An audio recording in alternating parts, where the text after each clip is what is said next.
Shalom, saudaraku yang terkasih dalam Yesus Kristus. Kembali kita berjumpa untuk mendengarkan firman Tuhan yang menjadi khotbah bagi kita hari ini.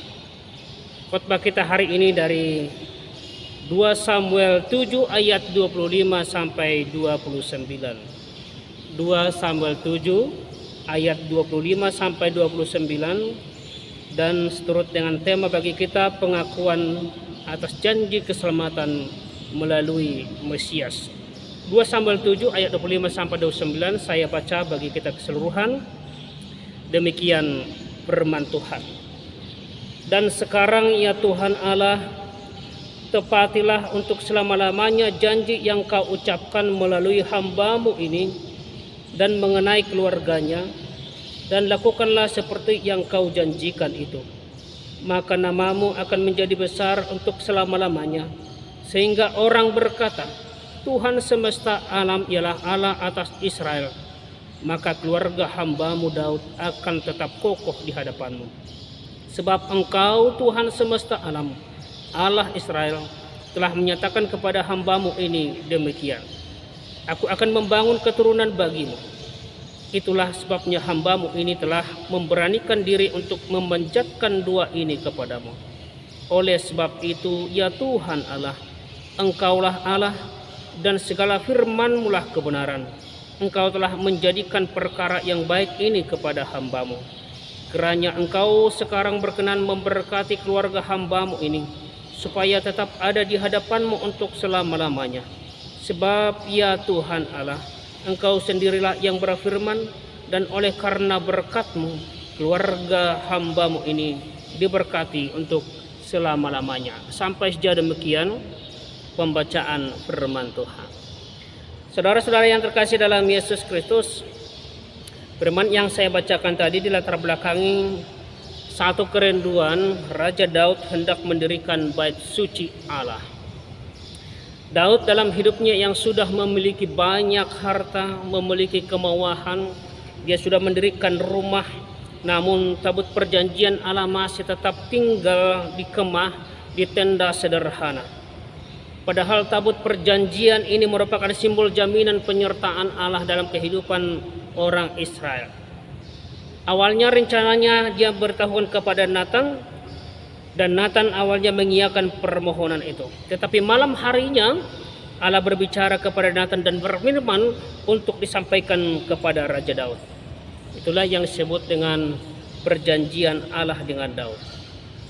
Allah menyatakan Tuhan akan memberikan keturunan kepada Daud, dan ia akan mendirikan bait Allah dalam ayat 13 kalau kita baca. Dan terutama Allah berfirman dalam 2 Samuel 7 ayat 14, dikatakan dalam firman Tuhan di sana dalam ayat 14 2 Samuel 7 ayat, aku akan menjadi bapanya dan ia akan menjadi anakku. Dia akan menjadi anakku. Dilanjutkan dengan ayat 15. Ayat 15 dikatakan dalam firman Tuhan, tetapi kasih setiaku tidak akan hilang daripadanya. Saudaraku, puncaknya dalam 2 Samuel 7 ayat 16 yang luar biasa. Luar biasa janji Tuhan kepada Daud. Keluarga dan kerjaanmu akan kokoh untuk selama-lamanya. Saudara-saudara yang terkasih dalam Yesus Kristus, Daud ingin mendirikan bait. Daud ingin mendirikan rumah Allah, dalam artian bangunan gedung. Namun Tuhan mau membangun bait dalam arti keluarga bagi Daud, sebuah dinasti kerajaan Yehuda yang akan diduduki keturunan Daud turun temurun. Saudara, perjanjian ini bermakna ganda. Yang pertama, ini mengarah kepada keturunan alamiah Daud dan dinasti kerajaan duniawi, yaitu kerajaan Israel dan Yehuda atau Yahudi. Yang kedua, ini mengarah kepada Mesias dan kerajaan Allah yang kekal, tentang keselamatan yang Tuhan janjikan kepada umat pilihannya. Israel adalah gambaran atau tipos untuk kerajaan kekal itu. Dalam Yesaya dalam Yesaya 9 ayat 5 sampai 6 menegaskan bahwa yang dimaksud adalah Mesias. Yang dimaksud dengan Mesias adalah Raja damai penasihat ajaib, Allah yang perkasa, Bapa yang kekal, Raja damai yang kerajaannya tidak berkesudahan. Seiring dengan juga apa yang dikatakan oleh Rasul Petrus dalam kisah Rasul 3 ayat 20, sewaktu Petrus di hadapan mahkamah agama Yahudi, dia mengatakan bahwa Tuhan Yesus Kristus keturunan Daud yang telah mati tetapi bangkit kembali. Di atas kepercayaan dan kebangkitan Yesus inilah Allah mendirikan kerajaannya di bumi, yaitu gerejanya, yaitu kita, orang-orang yang terpanggil, orang-orang yang dipanggil, orang-orang yang percaya. Maka dengan demikian, saudaraku yang terkasih dalam Yesus Kristus, nats ini adalah jaminan bagi kita bahwa kuasa apapun tidak akan mampu merobohkan, kuasa apapun tidak akan mampu mengoyakkan kerajaan Tuhan Yesus, gerejanya itu. Dan sudah terbukti dalam sejarah. Karena itu saudaraku, jangan pernah takut bagaimanapun usaha orang untuk menghancurkan gereja itu, membenci gereja itu. Gereja akan tetap selama-lamanya sesuai dengan janji Allah, karena dijamin dengan keselamatan Mesias yang menyelamatkan umat-umat yang percaya kepada Tuhan. Setelah firman itu diterima, kembali kepada nats ini saudaraku, Daud masuk ke dalam kemah.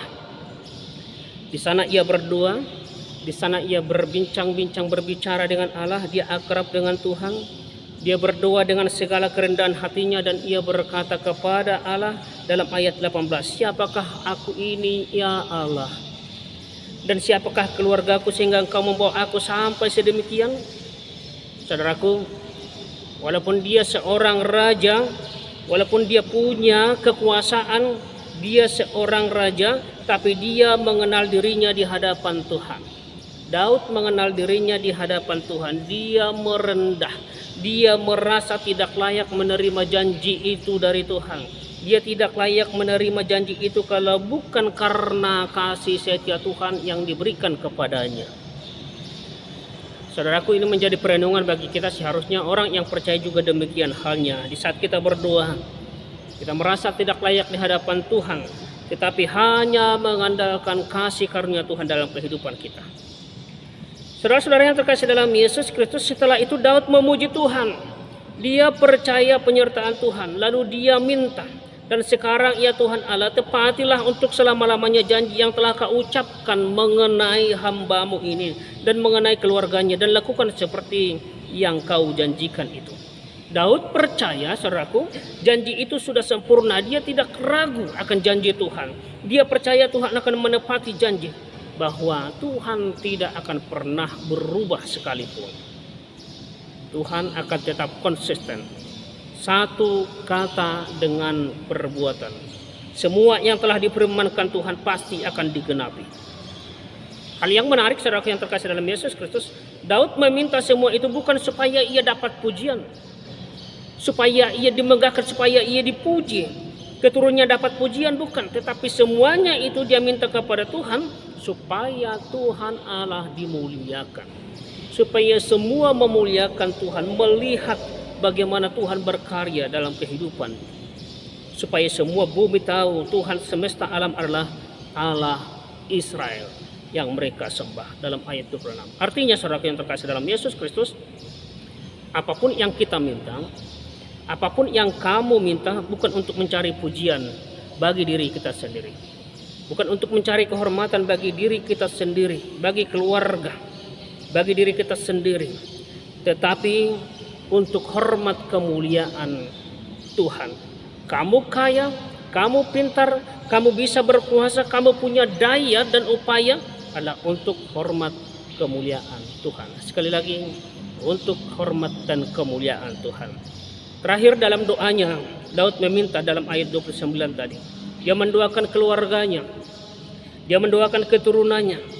Dia memakai istilah tadi, kata hamba, ebed, budak, hamba. Dia mengingini, dia punya kerinduan membawa keluarganya menjadi penyembah Allah, menjadi pemuji Allah, taat kepada Allah, tunduk dan patuh secara total kepada Allah. Dengan rendah hati dia mengakui dia adalah hamba. Ialah hanya sebagai hamba yang menerima titipan. yang mendapat kepercayaan dari Tuhan untuk memimpin keluarga, memimpin keturunannya. Dia sadar bahwa memimpin keluarga dan keturunannya agar tetap setia kepada Tuhan bukan perkara yang mudah. Bukan perkara yang mudah.